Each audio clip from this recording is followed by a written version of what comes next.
Hello learners, आप सभी को बिल्कुल ही एक नए वीडियो पे स्वागत करता हूँ। यह जो वीडियो है क्लास 12 के स्टूडेंट के लिए है। सब्जेक्ट हो रहा है जियोग्राफी। ठीक है। बहुत सारे स्टूडेंट ऐसे हैं जो लगातार कमेंट कर रहे थे कि सर जियोग्राफी के ऊपर कुछ वीडियोज बनाइए, काफ़ी प्रॉब्लम हो रहा है, काफ़ी टेंशन हो रहा है। और जियोग्राफी का जो क्वेश्चन पैटर्न है, जब उसको मिला के देखा जा रहा है तो प्रीवियस ईयर से भी बहुत ज़्यादा मैच नहीं कर रहा है।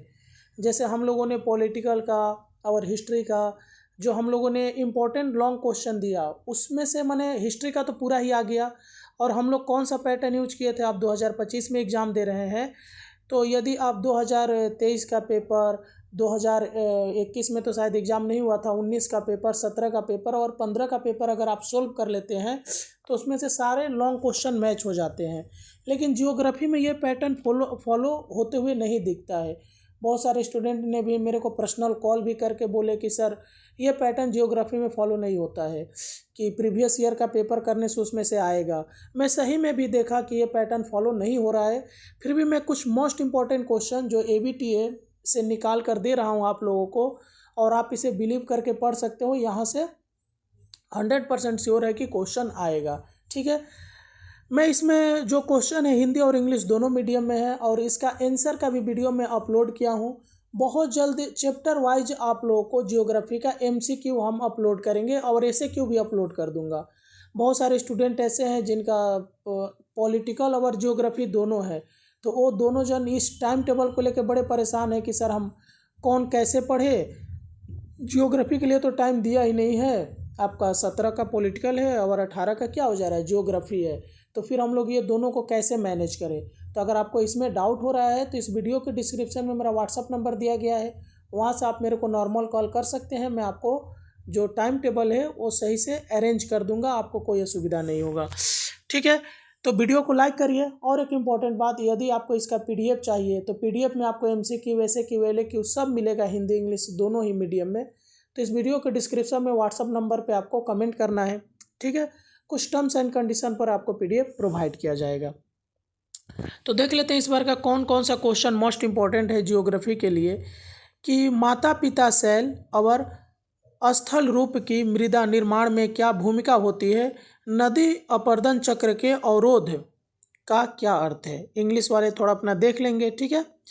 उसके बाद विभिन्न प्रकार के शुष्कीय पौधे। हाँ, ये कलर का मतलब है कि जो ग्रीन कलर है वो ज़्यादा इम्पोर्टेंट है, और जो ऑरेंज है ये भी इम्पोर्टेंट है। ठीक है। लेकिन ग्रीन वाले ज़्यादा इम्पोर्टेंट है। विभिन्न प्रकार के शुष्कीय पौधे उदाहरण सहित चर्चा करें।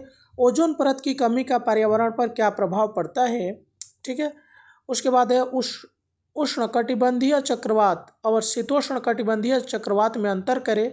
जैव विविधता का महत्व संक्षेप में बताएं। ओके।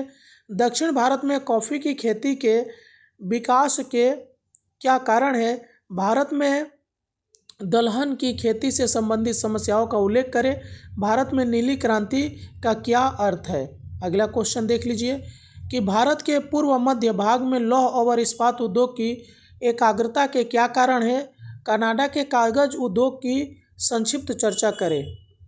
अगला 6 नंबर, विश्व के विभिन्न भागों में जनसंख्या के असमान वितरण से संबंधित भौतिक कारणों की चर्चा करें। भारत में शहरीकरण की समस्याओं की संक्षिप्त चर्चा करें।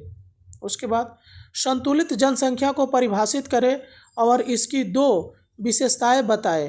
किस प्रकार के भौगोलिक पर्यावरण में विखंडित बस्ती विकसित होती है। हल्दिया बंदरगाह के विकास के कारणों का विश्लेषण करें। ठीक है। एल नीनो का क्या अर्थ है। एल नीनो की उत्पत्ति के मुख्य कारण क्या है। एल नीनो का विश्व भर में क्या प्रभाव पड़ता है। ठीक है। उसके बाद प्राकृतिक वनस्पति को प्रकाश की आवश्यकता के आधार पर वर्गीकृत करना है। ओके। और भारत में हरित क्रांति के प्रभावों की चर्चा करें। तीव्र निर्वाह कृषि में प्रति व्यक्ति फसल उत्पादकता कम क्यों होती है। फसल संयोजन को परिभाषित करें। अगला क्वेश्चन देख लीजिए कि भारत में जूट उद्योग की समस्याओं का उल्लेख करें और जनसांख्यिकी संक्रमण मॉडल के विभिन्न चरणों की विशेषताएं बताएं। प्रवासन में धक्का के और आकर्षण कारक क्या होते हैं। नेक्स्ट, सतत विकास का क्या अर्थ है। बेंगलुरु में इलेक्ट्रॉनिक उद्योग के विकास के कारण क्या है। योजना क्षेत्र का क्या अर्थ है? अगला, सामान्य और शुष्क क्षरण चक्र में 3 अंतर बताएं।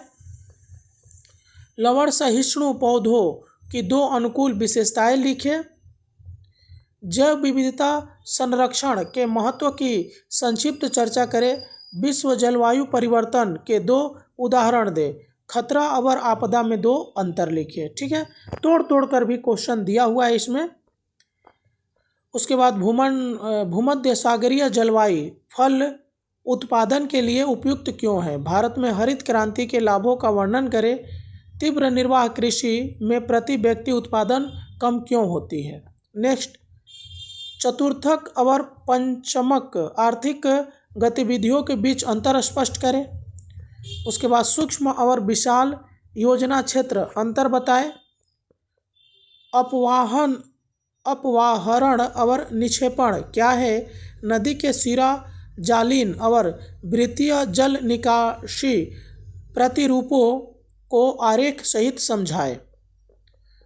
प्रति चक्रवात कैसे बनते हैं और इनकी विशेषताएं लिखें। ओजोन परत के क्षय के कारणों का वर्णन करें।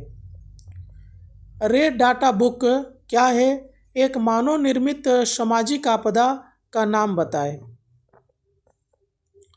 मिश्रित कृषि क्या है? इसके लाभ लिखें। भारत में धान की खेती की समस्याएं कौन कौन सी है? फसल संयोजन क्या होती है? Next, break of bulk point क्या है? अमेरिका के न्यू इंग्लैंड में कपड़ा उद्योग क्यों विकसित हुआ है? विश्व का सबसे बड़ा रेलवे नेटवर्क कौन सा है? प्रवासन क्या है? इसके प्रभावों का उल्लेख करें। रर्बन क्या है? संतुलित जनसंख्या क्या होती है? महानगर को उदाहरण सहित परिभाषित करें। ठीक है, तो यहीं पे हमारा जो मोस्ट इंपॉर्टेंट लॉन्ग क्वेश्चन है कंप्लीट होता है। बहुत जल्द मैं आपको चैप्टर वाइज एमसीक्यू और एसएक्यू लेकर भी आऊँगा।